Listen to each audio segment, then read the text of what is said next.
So there's this idea that I hear often, and you might have heard it the same. You might even think it yourself. I'm not sure, but it's this idea that basically says that all religions oppress women, or all religions are just antithetical to women. That whenever you see religion, automatically what you're going to see is women being oppressed. And it's an old idea. It's been around for as long as I've been alive, certainly. And I see it keep turning up in different places. So for this week and next week, I just want to challenge that idea, at least as it pertains to Christianity. I mean, I can't speak for all religions because I don't know about all religions. And that's, I guess, one of the silly things about the comment is that it just assumes that all religions are exactly the same and that we can just apply this one sweeping categorizing statement about all of them, and that's all we need to know about it. If you talk about religion, then automatically women are being oppressed. So again, I can't speak to anything outside of my own faith, and so I want to speak to Christianity and actually make the case that the total opposite is true. When you look at someone like Paul, and again, Paul tends to be one of the primary targets of this sort of idea, because Paul makes statements that to us in a very 21st century progressive world seem to be somewhat anti-woman or misogynistic. And I've sort of looked at these in other episodes of the podcast where it's quite clear that what Paul is saying there is really just not that at all. And I want to sort of look at that again in more depth this week and next week as well, as to just how much of a feminist Paul actually was. Now, when I say a feminist, what I'm talking about is the idea of women being treated absolutely equally to men in all circumstances, and particularly in the case of marriage and sexuality, that what Paul wants for the women in his churches is to be treated exactly the same way as their husbands, that even in the Christian community. Now, Paul can't speak to society. Paul doesn't have any authority in Roman society whatsoever. There's just not his place to be able to speak to that, but he can speak to his own Christian communities.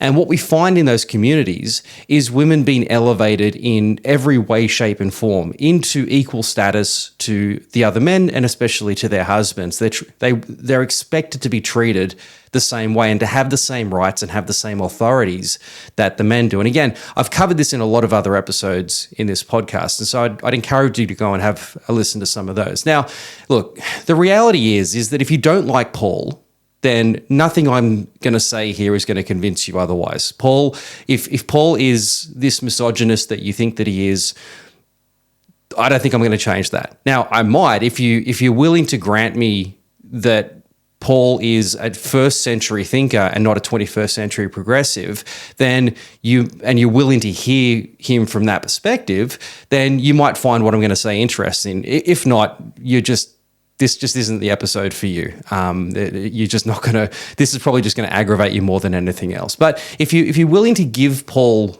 the benefit of the doubt that maybe perhaps he is a first century person and he's thinking very, very differently, very radically differently to everybody in his society, then you might see him in a different light. And that's what I want to present, is just something of a different reading of Paul, maybe something different to the stereotypical ideas that you're going to hear in, again, statements like all religion is against women.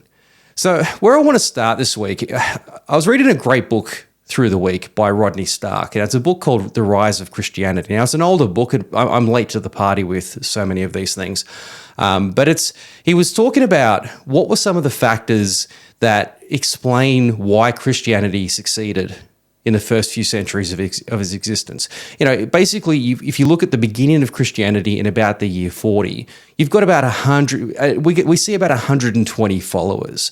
By the end of the first, maybe by about the year 40, you've got maybe 1,000 followers. By the end of the first century, maybe 7,800 thereabouts. But by the time you get to the middle of the 4th century, Christianity is around about 6 million people, which is about 10% of the Roman Empire. Now, that's absolutely extraordinary growth. But actually, when you put it against the growth patterns of any sort of charismatic movement and he uses the modern Mormon church as sort of a comparative tool, what you notice is that actually it's very fitting with what you would expect from an evangelistic type of movement like Christianity. And so what he calculates is that Christianity grew at a rate of about 40% per decade on decade, for that first, say, 300 years. And so that growth rate of maybe 120 at its starting point to about 6 million in the 4th century is about what we would expect. And that's about where the growth tends to cap, because if it kept growing at that rate, by the end of the 4th century, there would have been more Christians than there were people in the Roman Empire. So it does tend to plateau at some stage. But what he was trying to explain was, what are some of the sociological factors that caused the growth of the church? And one of them he put down to was its or the role of women in the church.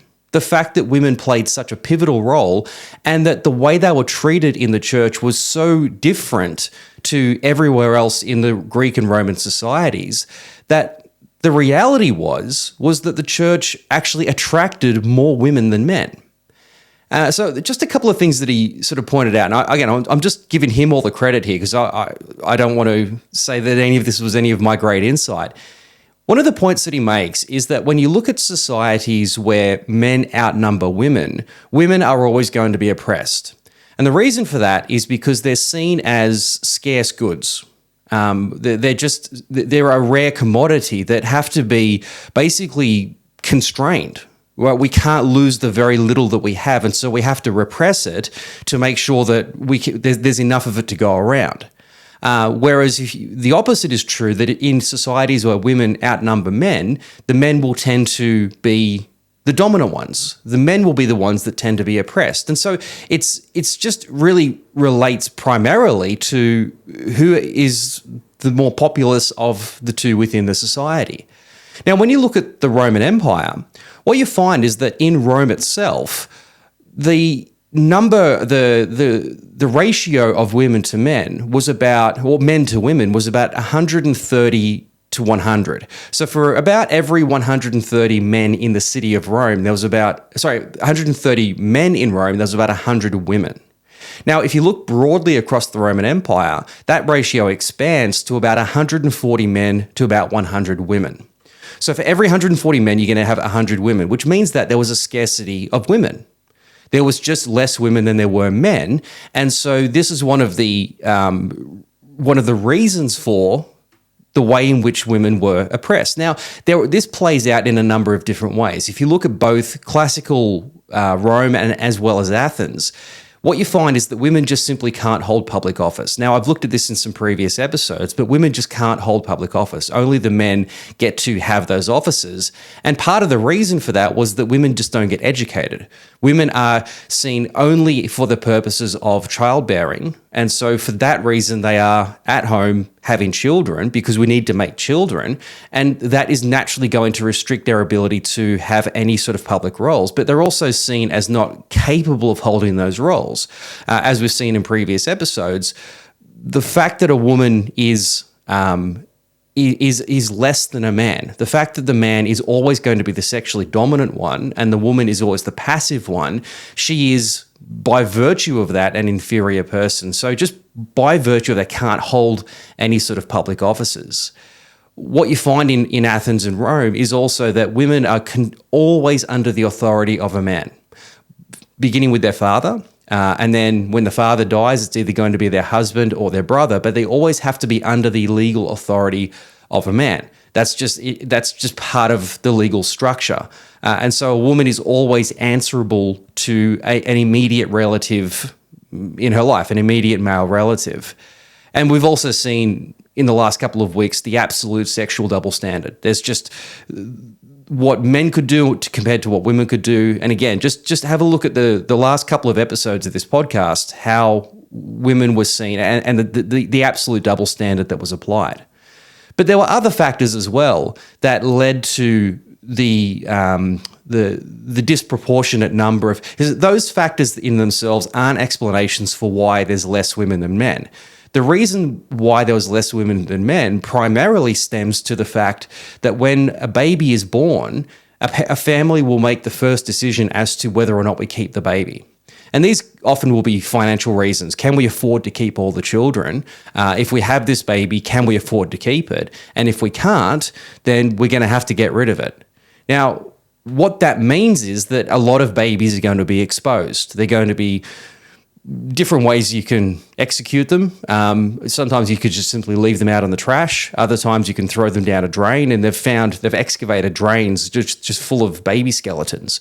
You might cut the umbilical cord and just let the baby bleed out. There's different ways that you can do it, but this generally applies only to baby girls.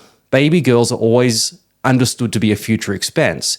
And so the majority of babies that will be exposed will be women. So automatically from birth, you're going to have an immediate shortage of women because all of the baby boys are going to be kept, but women, the baby girls, tend not to be. In fact, one of the things that he notes in this book is that they did a sort of a collection of inscriptions from Delphi. They gathered up all these inscriptions from the city of Delphi, and they were able to sort of calculate from these inscriptions family structures. And so they've been able to identify 600 different families from these inscriptions that they gathered up. And what they noted was that of 600 families, only 6 of them raised more than one girl. Only 6 had a second or a third daughter. Every other family had 1 or less. Again, just more indication of the fact that women are just simply not seen as, or they're seen as an expense. They're not seen as nearly as important to keep in that society as a man was. So that's one of the key reasons why we have less women. But the second reason is that women die in abortion. Now, abortions were fairly common. And some of the reasons why a woman would have an abortion would be that she's fallen pregnant to another man and she doesn't want her husband to find out. And so she tries to abort the baby because if it gets out that she's an adulteress, she's going to be exiled. Her life is going to be an absolute misery. And so she wants to abort this baby. Other reasons are that the husband, and very often, in fact, the husband would just insist that she has the abortion. Remembering that in this society, he owns her. He controls her body. Whatever happens to her body is under his jurisdiction. And so if he decides that he wants her to have an abortion, then that's it. That's just how it is. Now, you can imagine that first century medical procedures are not very good. In fact, they're terrible. And the way that they do abortions, now there was different ways to do it, but one of the more common ways was that she would just simply drink poison. Now, the idea was you don't drink enough poison to kill yourself, but only enough to drink to kill the fetus. But how much is that? There's no way of calculating that. You don't know you don't know the efficacy of the poison. You don't know how to calculate that in relation to your body size or to there's just no way of knowing that. And so more often than not, the poison would kill her as well. Now, other ways, and we find descriptions in our sources for these of medical procedures where the woman's would literally be opened up and the baby would be located and then the baby would be basically cut up. It would just be literally chopped up, and then a hook would be inserted in there and the baby would just be pulled out. Now, this is horrible. As I'm saying this, I'm conscious of the fact that this is really disturbing stuff to think about, but this was life for a woman. This is what her society expected for her. And now you can imagine that not many women are going to survive that procedure. That's not something she's going to come out of. And even if she manages to survive the procedure by some miracle, the germs are going to get her, right? You're inevitably going to get an infection. You've got you can imagine what a procedure like that is going to be like without penicillin. So women are dying at birth, or they're dying through abortion, or they're dying even in childbirth, which is true up until only very recently in human history. So there's so many different ways, additional ways that women are dying. What it inevitably leads to is a society that men vastly outnumber the women. What's so interesting, though, is that when we turn to Christianity and to the Christian communities, we actually find the complete opposite. We actually find that in the Christian communities, women vastly outnumber the men. The question is why? And so what he estimates in this book is that by about the end of the first century, women, the number of women in the church is about 64%. So 64% of the church's population are women compared to the 36 of men. Now, why is that? Now, again, considering that in light of the fact that we've got a society where the ratio of men to women is 140 to 100. So then you come to the church and that completely flips. We've now got 64% women to men. Again, why? And what is even more remarkable from our sources is that we notice that the majority of the primary conversions, so there's primary and secondary conversions. There's the primary conversion when somebody from a group or a network converts to this Christianity, comes over to this other group. So they're sort of the first of their group to come over to this. Then there's secondary conversions, which is the primary convert brings over a secondary convert. And so one of the common things that we find is that the majority of the primary converts are women, and that the majority of secondary converts are actually their husbands. So the first converts tend to be women, and then they're bringing their husbands along to be part of this church, which again is really just remarkable. But what that tells us is that there was something attractive about the church. Now, if you're going to make the case that Christianity, let's just use Christianity, forget about all religions, but that Christianity is against women or is opposed to women, why were so many women going to it voluntarily? You would think that if it was oppressive to women, they would have to be dragged to it kicking and screaming, that their husbands would be looking at Christianity as this great beacon of hope for masculinity and that they can use their Christianity to further repress their wives. Like if Christianity was that, then you would imagine that it was the primary converts would be the husbands dragging their wives along. Why is it the opposite? What was it about the church that attracts women as opposed to the men? You have to explain that. And if it is oppressive, then that's just counterintuitive to the actual facts on the ground. So what was it about this, that these actual women coming to this early church, what was it about it that they saw that was so good? Well, for a start, more women survive in the church. Simply put, the church just condemns infanticide, so the killing of babies, and it condemns abortion.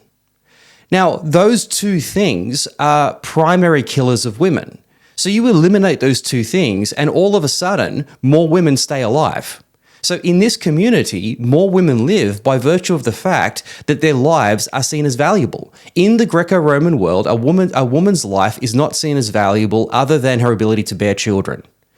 In the church, her life is seen as of equal value to a man's, and so irrespective of if it's a baby girl or a baby boy, they're both equally valuable in God's sight, and so both would be kept alive, because anything else is murder.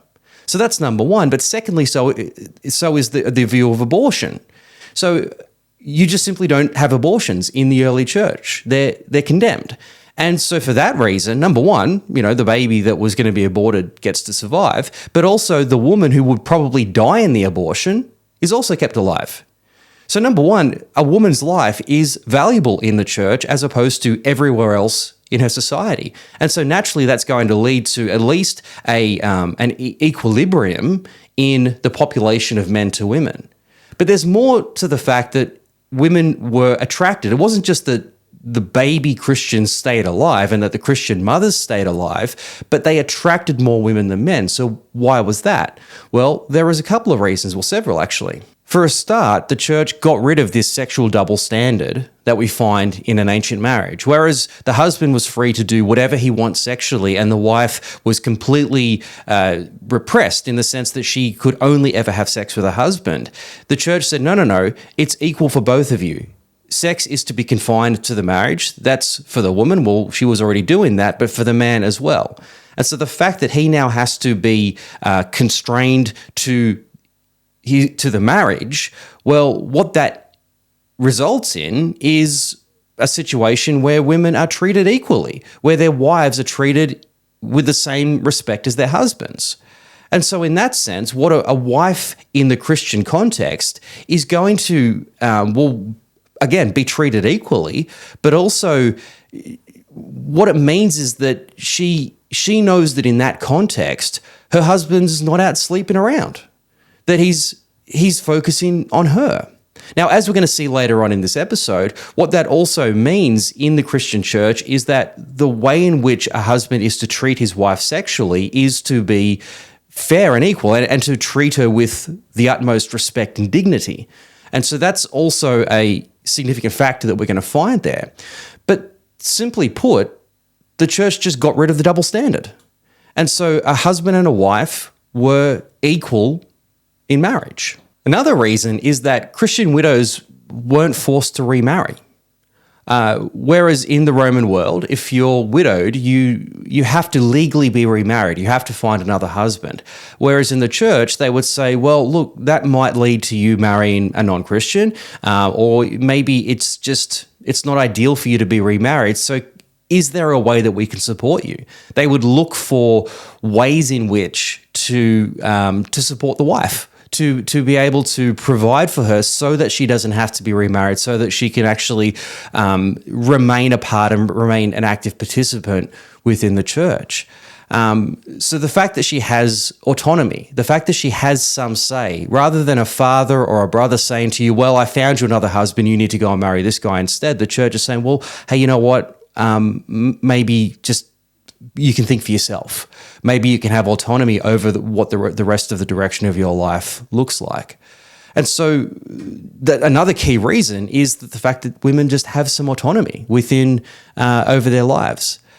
Another change is that what you find in the church is that women tend to marry older. As time goes on, you find that women are able to marry a little bit older. In fact, there's almost an encouragement towards that. Now, the fact was that in Roman law, the legal age for a girl to be married was the age of 12.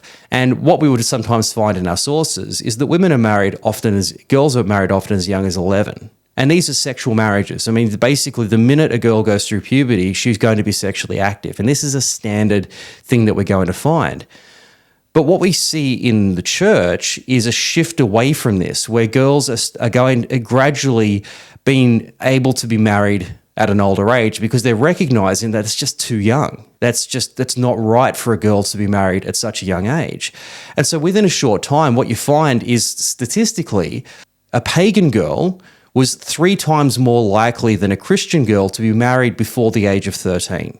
So using 13 as sort of the benchmark, 3 times more non-Christian girls are going to be married as opposed to their Christian counterparts. And as the ages go up, we find increasingly that more and more Christian girls are being married at an older age. So these are just a couple of the reasons that would attract women to this community. The fact that they're treated as equals, the fact that they're given autonomy, the fact that they're given dignity.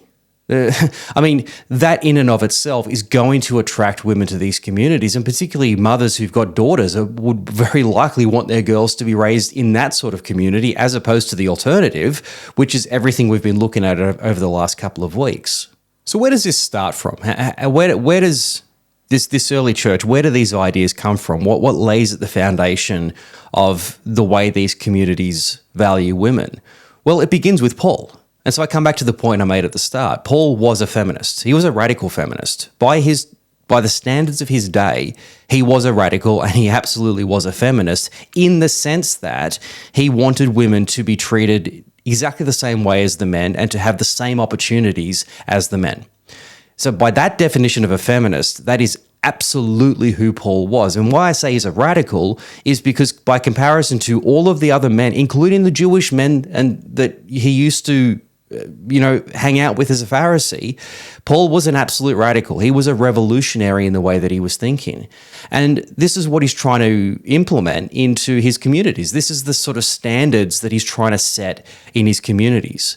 Now, again, we talked about this last week, but you've got to remember that Paul isn't trying to change society. Okay, Paul, we want him to be this social justice activist. That's not who Paul is. It's not the sort of society that tolerates any sort of progressive activism, right? It's a society that crucifies those people. They literally get put up on crosses. So you can't be that person, right? Those people die very painfully, very quickly.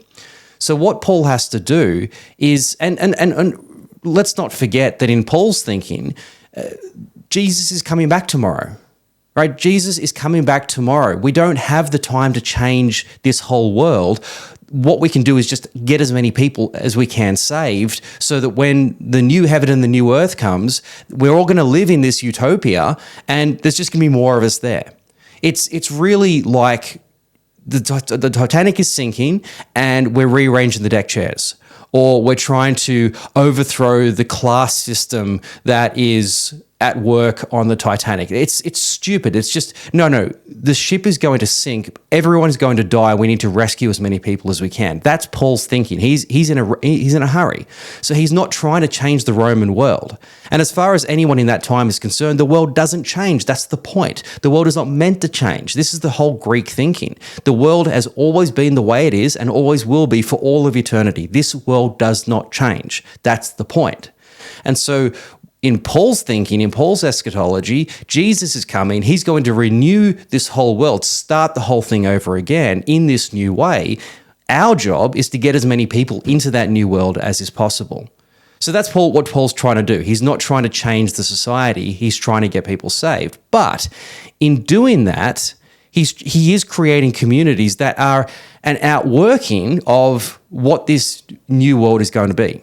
So this world is going to be renewed into this new image. Well, what we can show people is what that world will be like. So let's establish mini communities that begin to bear the fruits of what the perfection will be.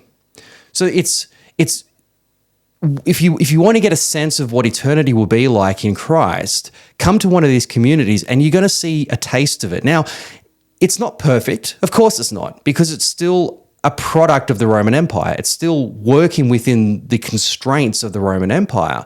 But within those small communities, we can begin to exercise a new way of thinking, a new way of seeing other people. Don't just see them as a servant or as somebody lesser than you, but rather see them as a brother. In fact, see them as somebody who's even maybe better than you. Maybe see them as somebody that you can serve rather than somebody who's going to serve you. See them in a different way, and from that perspective, treat them in a different way. So maybe we can just give you a taste of what things will look like. And so what Paul's trying to do, particularly in the context of a family, he wants the families in his churches to start to reflect these values, these Christ-like values. But he can't change the women. He can't say to these women, hey, you're free in Christ now, or you're equal in Christ, so you need to go and tell your husband that he needs to toe the line, he needs to treat you with respect. You need to stand up, women, and fight for your rights. So he can't do that. Of course he's not going to do that, because what that's going to do is get the wife beaten up. If a wife goes home to her husband and says, hey, I'm the same as you are, I'm equal in Christ, and so therefore she'll be beaten before she finishes that sentence.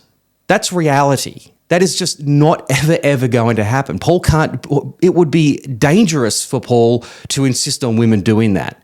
That's never going to happen, especially as we've seen in the cases where the husband is not a Christian. The very last thing he wants to do is to have a Christian wife go home to a non-Christian husband who's already on edge because his wife is doing this Christian thing rather than worshiping the family gods. Already, he's bordering on a shameful husband for allowing that to happen in the first place. For her to then come home and say, hey, husband, as a Christian, I'm equal to you, so you should treat me as such, that will not end well for her. And that won't end well for the church, because what is going to happen is that the ideas or the recognition is going to get around amongst the other men that this church down the road here, this Christian community down the road, is insisting that women can push back against their husbands. What are we going to do about it, fellas? It's not going to end well. So, okay, you can't change the woman. You can't say to her, go and live the way that you should as a Christian. The only person in this family who has any control, who has any say over the tone and the worldview of the family is the husband. That's the only one, and the father. We talked already about the authority that the father has and the husband has over the whole household. He sets the tone for everything. He's the one you have to change. He's the CEO of the company. You want the company to go in a different direction? There's no point talking to the person who works in the mailroom. You got to talk to the CEO. He's the one who's going to make the changes. So Paul has to change the way that the man thinks. And the reality was he's the one who did need to change. The reality is for Roman and Greek women, they already effectively were living out a Christian ethic when it comes to sexuality, that they can only have sex with their spouse, and that's it. They already were doing that. The person that needs to change here is the husband. He's the one who needs to conform his behavior to this new Christian way of life. And in doing that, it's automatically going to elevate his wife because he's bringing himself down to her expectation, but also elevating her and bringing her up as an equal. So you don't have to change the situation of a woman by telling her to make the change. Just change the husband. You change the tone for him, and automatically she is elevated as a result. And so this is exactly what Paul does. When Paul is dealing with these issues, he's dealing straight with the men. You change the man, you change the family. You change the whole household. It's as simple as that. All right, so over this week and next week, we're going to be looking at 1 Corinthians 6 and 7. And there's a long chapter in chapter 7 that deals with various aspects of marriage and sexuality and divorce. So I want to just work through that whole chapter. But before we get there, we have to sort of look at the whole context of what is happening in chapter 7, which actually begins back in chapter 6. So what Paul begins with is a reframing of their understanding about sexuality. And what that leads him in his thinking towards is some other issues that are going on in the marriage. So you have to take all of this together. All of this works together as a whole. And so when we look at chapter 6, what Paul is having to do is to deal with a practice amongst some of the men, and specifically we would say the Gentile men in the community, who are still engaging with prostitutes. Now, we'll explain why that is in a moment, but that's what the core of the issue is. They're going out and they're having sex with prostitutes. Now, as we've seen over the last couple of weeks, it's very obvious that that's a standard thing that men do. They're having sex with prostitutes in multiple different contexts. And so what these Gentile men are doing is just what every man has been doing since the beginning of time. They're just being normal people. You get this idea that says, oh, the Corinthians were so evil and so immoral and they were a particularly sexually disgusting group of people. No, stop. No, they weren't. They were just normal first century people. The men in Corinth were just normal first century Greco-Roman men doing what normal first century Greco-Roman men did. There was no difference between them and anybody else in that society. So let's put that idea out of our minds that these are just standard men of the first century who've now come into this church and who have not maybe realized how serious Paul was when he was saying, guys, stop doing that.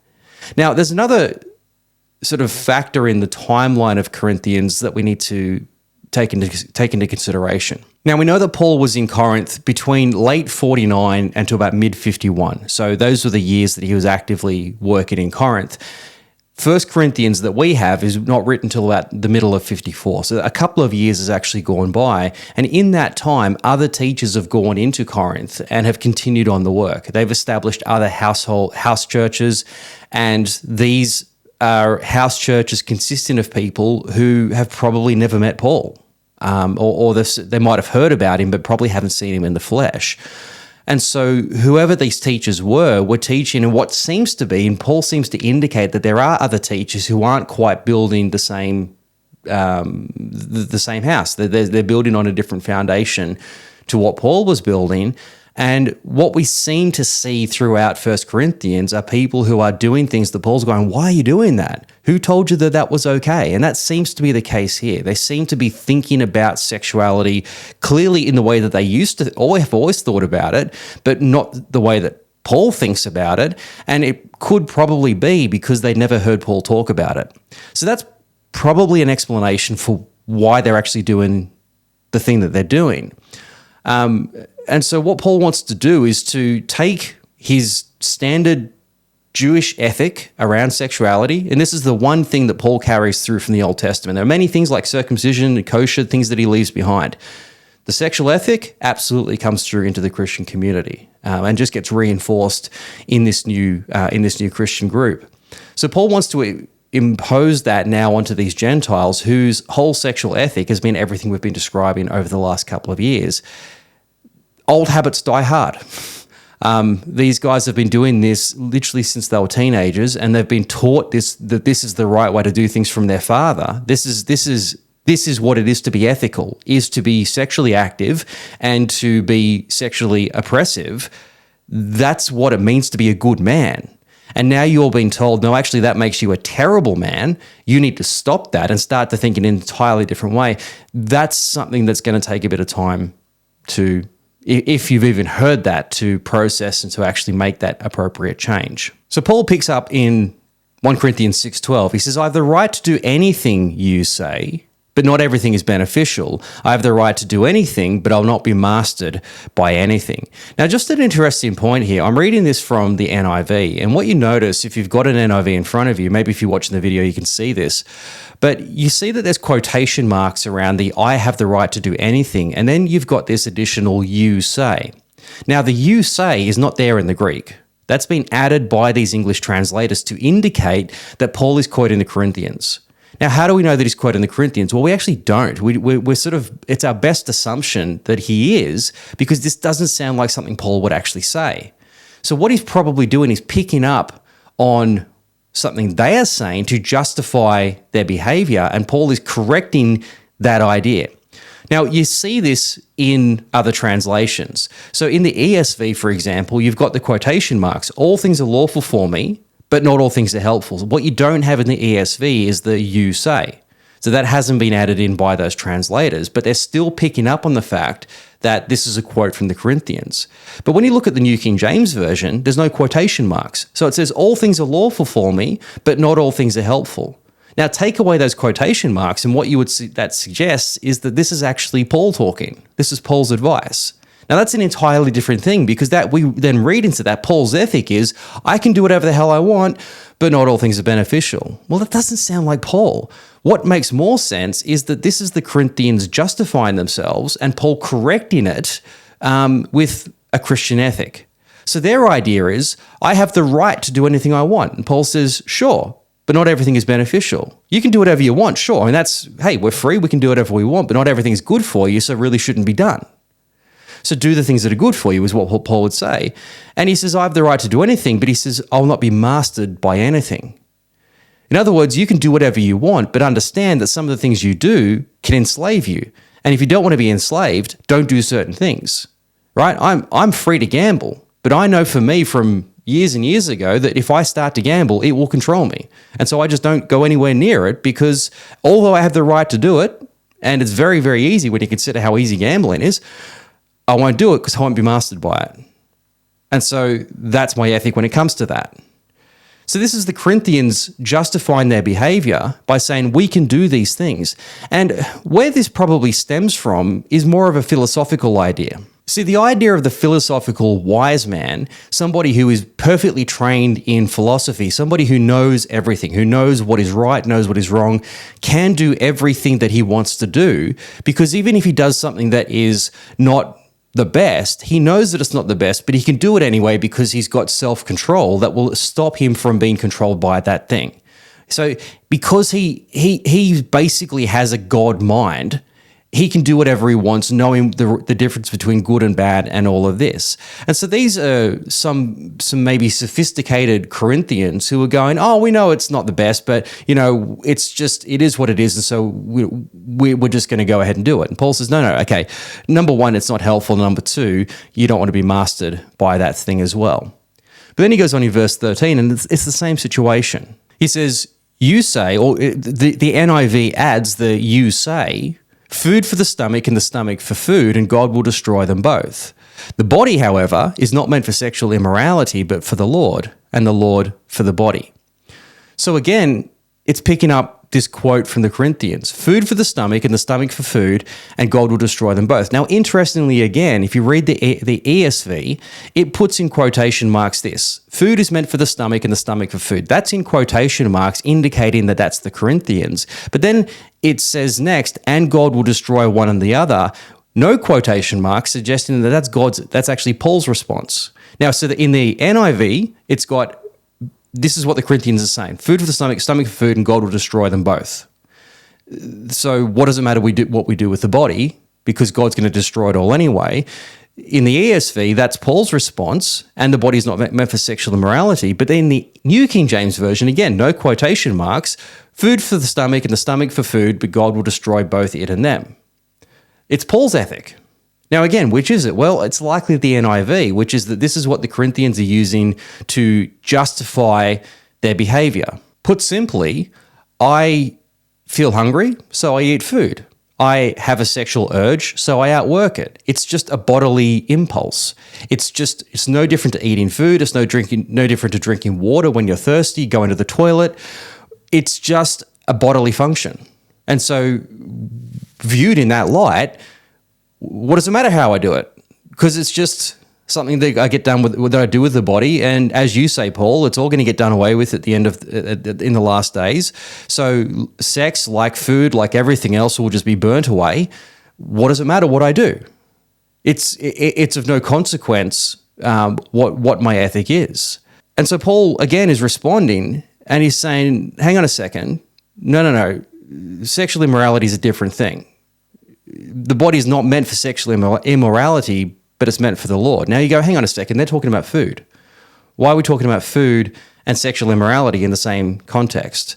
So they're using it as a euphemism. I eat food, I have sex, it's all a bodily function. Paul says, but sexual immorality is a different thing entirely, because the body is meant for the Lord. So you need to eat food, of course, you need to drink, but sex is a different thing. He's trying to make that distinction between the two. But why does he go to the sexual immorality straight away? Well, because the context in which they're doing this is at a dinner party. They're not necessarily going down to brothels to have sex. They don't need to. They can go to a dinner party. Now, the dinner parties always end in sex. So you go over to your friend's place and you do that because you want to network. You want to be seen in these settings. You want to be hanging out with the people who are other elite people in the city. That's a standard practice for anyone in any society. You want to network, you want to socialize. It's part of the way that you establish yourself within a community. But the way you do this in the Roman and the Greek worlds is you do it at a meal. And the way the meal works is you have food, and then you have a drinking party, the symposium, where you drink a lot of alcohol, and amongst that, you have sex. And so one of the host's duties is to provide that sexual outlet, to provide that sexual entertainment, to provide prostitutes. So this is a standard thing. It's just what every party, what every meal is going to end up looking like. And that's what these guys are doing. They're going out to these parties, they're going out and eating, and they're having sex with prostitutes because that's just what you do. That's what it looks like in this society. And so Paul says, no, it's not just sex. It's not just like eating food. It's an entirely different thing. The fact is, your body belongs to the Lord. It's there to serve the Lord. And so what you do with it sexually does matter, because it is his body now. It's under his control. And this sexual activity has ramifications. It has important implications for you in your life. So he goes on in verse 14 to remind them of what the bigger picture here is. He says, by his power, God raised the Lord from the dead, and he will raise us also. You see, what's at the core of their ethic is what we call a Platonic dualism. What the standard idea in the ancient world is that the body and the soul are separate things. The only thing that matters is the soul. The body, as Plato describes it, is a prison house for the soul. The body's job is to carry it through this life, but the only thing of any concern is the soul. Because what the Greeks realize is when you die, the body goes back to dust, but the soul lives on. This is why a body goes cold, because the soul is seen to be hot. The soul, the pneuma in the Greek, is the same word for spirit as it is for breath or wind. So when you breathe, your breath is hot. When you die, you stop breathing because your soul, the breath, it evacuates you, and you go cold. So the spirit has left you, the body then just rots away. So we can see from seeing a dead body that the soul is the eternal part of us. And so that's the only thing that matters. So what you do with your body is of no consequence. Your sexual organs are no different to your dietary organs, to your stomach, to anything else. It's all flesh that is going to rot away. And so what you do sexually is no different to what you do with your eating. The only thing that matters is the soul. And so this ethic is what Paul is trying to correct. He's saying, no, all of it gets resurrected. The whole body gets resurrected. This is the whole point of chapter Corinthians 15. We'll deal with that on another day. The whole point of your body is that all of it gets resurrected. And so what we do with this body matters. There is consequences to what we do with our physical bodies, especially when it comes to sexuality. And so then now he has to correct them. And he's trying to, again, correct their thinking. He doesn't come in and make demands. He doesn't say, you must stop this and, this, how dare you? No, he has to change their thinking about it. He has to make them see it from a different way. And the way that he frames it would again suggest that they just didn't know this, which is probably, again, stems back to the fact that maybe no one had taught them this before. And so Paul's kind of shocked. He's like, hang on, how do you not know that? That's the basic stuff. And yet, or if they did, they've just maybe skipped that Sunday of church. Maybe that sermon didn't particularly interest us or whatever it might be. So it says in verse 15, do you not know that your bodies are members of Christ himself? Shall I then take the members of Christ and unite them with a prostitute? So keeping in mind, this is the Roman man whose body is his vessel. He has total authority over it, and he uses his body to express his domination. His body is used for him to assert his authority over everybody else around him. Male, female, slave, free, woman, doesn't matter. He's the one who's dominant, and his body is used to do that. Paul is saying, don't you recognize that your body actually belongs to Jesus? Now, that in and of itself, you just got to let that sink in for a minute. How does a Roman man hear that? Not very well. Again, this comes back to why would men not want to become Christians? Well, this is a pretty good reason why they wouldn't. Why would they need to be dragged kicking and screaming by their wives to come to the church? Well, because when they get there, they have to give this up. So this is going to be all the women sitting in this congregation are going, hallelujah, amen. And all the men are going, I don't think I want to be here anymore. This is not good news for the men, right? Paul says your bodies are not your own. Your bodies belong to Jesus. Now, in this world, bodies do get owned by people. They are called slaves. Paul is saying here, your body is now the slave of Christ. And it's not even an important one. It's just one of many members. You could be a fingernail in the body of Christ, and you've just got to live with that. This is not good news for the men. And so Paul says, should I take a member of Christ and unite it with a prostitute? The language he's using here is literally the language of, shall I rip off a limb and then unnaturally attach it to another person's body? Like some zombie with an arm sticking out of their chest. That's the picture that Paul's describing here, because that's what you're doing to Christ's body when you go down to those prostitutes or when you go to those dinner parties. Your body is not your own. It belongs to Christ. You are a slave of somebody now. Your body is owned by somebody else. And again, all the women said, hallelujah, that's been our experience since the day we were born. The men are just going, I don't think I want to be here. He goes on in verse 16. Do you not know that he who unites himself with a prostitute is one with her in body? For it is said, the two will become one flesh. But whoever is united with the Lord is one with him in spirit. So there was an understanding in both the Jewish and the Greek world that when you consummate a marriage, you do it sexually, and that's what actually unites the marriage. There's no formal marriage ceremonies that we find in the ancient world. It is the act of sex. That's what actually binds the two together. And it's the commitment that each other makes to one another. So there is something of a recognition that sex has a binding property, but more in the sense that that's what formally marries you. That's what sort of seals the deal, seals the commitment. But it's not it's not in the sort of deeper sense that we take from this passage. Now, again, I'm not 100% sure because I can't see how spirits work. But what the assumption around this passage is that when you do have sex with a person, there is something deeper. There is something, there's a connectedness that comes through that action. Whatever that thing is, again, I don't have that understanding. I'm not God. But there's something deeper that Paul is implying here. And so the point is quite clear at any rate that, again, your body belongs to Christ. And so if you go and connect it to a prostitute, then you are connected to somebody who is not Christ. You're doing something that is antithetical to Christ's sexual value. And so you are separating yourself from Christ. You are connecting yourself to somebody else. And at the very least, you're cutting yourself off from Christ and actually cutting off a member of Christ in doing that. So just that in of itself, whatever the spiritual bond is between two people who have sex, that I don't know, but certainly the action of separating and tearing apart Christ's body, that is 100% clear and antithetical to what Paul has to say about sexuality. So then he says in verse 18, flee from sexual immorality. All other sins a person commits are outside the body, but whoever sins sexually sins against their own body. Now, I'm reading from the NIV again, and once again, there's no quotation marks here.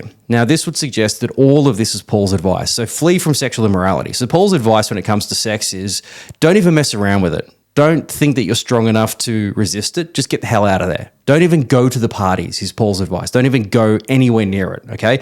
That's my advice. Just run away from it. You're not strong enough. Clearly, you Corinthians are not strong enough for this, so just get the hell out of there. But then he says, all other sins a person commits are outside the body. But whoever sins sexually sins against their own body. Now, is that Paul's advice? Or is he, again, quoting the Corinthians? Now, in the original Greek manuscripts, they don't have quotation marks, so we don't know. It could very well be that this is what the Corinthians are saying. All other sins a person commits are outside the body. So whatever we do is external to us. Sin is external to us. Overindulgence, sex, all these things are external to us. Again, what matters is the soul, because they're still thinking that way. And so what does it really matter what we do? But Paul's correction to that is whoever sins sexually sins against their own body. Even if this was Paul saying this, all other sins are external to you, murder or whatever, theft or whatever it might be, is external to you, but the point is still clear. Sexual sin impacts you. The sexual sin affects you immediately. It's, again, external sin, well, you can make the case that, well, actually it does affect yourself and others. So again, is this Paul? Is this Corinthians? I would suggest it's probably the Corinthians who are saying this, that sin is just something external to me, so it doesn't actually impact my salvation. Paul says, when it comes to this one, this is a big deal. And again, Paul's point, the clarification point is what's clear. The previous argument, take it or leave it, but the clarification, absolutely. If you sin sexually, you sin against your own body. That much is absolutely clear. And so then he finishes up in verse 19 with another one of these, do you not know? So he says, do you not know that your bodies are temples of the Holy Spirit who is in you, whom you've received from God? You are not your own. You are bought at a price. Therefore, honor God with your bodies. Now, Paul uses this temple metaphor a couple of ways. In a previous example, he uses it to describe the whole Christian community together. Everyone in relationship together is the temple of God, and God's love is expressed through that community. Here he's talking about the temple as the individual. And so you are the temple of Christ individually, in that you bear the Spirit. The Spirit of God, it dwells in you, and so therefore you are a carrier of the presence of God. And so wherever you go, you carry God's presence. And so your body, therefore, is and should be an expression of that Spirit that's in you. And that Spirit that's in you would never, ever, ever go to a prostitute, would never, ever do the things that you're doing. And so you are in direct violation of the very Spirit that you're supposed to be exemplifying. And so you got to stop doing that, because it's a bad representation of the very thing that's in you. You're not demonstrating the fruits of the Spirit. You're not demonstrating the purity that Spirit should be bringing out from you. And so that has to stop. But again, he says this, you were bought at a price. What is he saying here? Well, Jesus bought you as a slave. And the language here is literally the language of slavery. It's the language that says, of the slave market. How do you get slaves in the ancient world? You go down to the slave market, right? In the same way that today you go down to a car yard, you would go down to the slave market. You go to the car yard, you look at a car, and there's a sign inside the window that describes the car, what year model it is, what other details you might need to know about the state of the car. And so you get all the information you need, and then you make a decision if that's the car you want to buy. Same thing happens in a slave market. You go to the slave market and it was an auction, and the slave would be brought out up to a stage, and they would be in a very thin garment that basically you could just go and inspect. You could, pop the bonnet, literally lift up the gown and say, any physical marks that might turn me off buying this. And there would be a sign around the slave that would say where they're from, their approximate age, because no one really knows how old anybody is, but their approximate age, any known defects, any known deformities, anything that might that need to be clear about in the purchasing contract, and importantly, was this a previously owned slave, or a brand new slave? Is this somebody who's never been in slavery? And there's advantages to both. Somebody who's been in slavery knows how to be a slave. Now, you have to retrain them, but, it's like at least they've kind of got the basic concept that they're subhuman. On the other hand, someone who's not been a slave before has to be broken in. That you can train them however you want to train them, but you still have to go through that process doing it. So those are the things you have to weigh up. Now, I know I'm talking about this in such a blasé way. That's how this world thinks. That's how we're going to come back to this in a couple of weeks. We're going to talk about slavery in a couple of weeks and sort of look at some of these ideas. But that's the impression Paul's saying here. Jesus came to the slave market and he bought us. Now, again, we don't like the idea of being seen as slaves, but this is what the Christian message presents us as being. Christ died to purchase our freedom, purchase our salvation. We are indebted to him. We're in bondage to him. Now, if you don't like that, that's fine. Do it your own way. But you've got to understand that the Christian message is about Jesus having ownership over us and wanting and expressing his kingdom through us. And so the picture that Paul is making here is that your bodies, every part of you belongs to Christ. Everything down to your toenails belongs to Christ. All of it is owned by him. And so whatever you do with your body has to be at his direction. He's your master. He's the one who has to direct you and basically tell you what to do. That's how it works now in this Christian community. Now, again, for a woman who from birth has had that drilled into her that that's how you need to be to your husband, to your father, to your brother, to all of the men in your world, this is nothing new.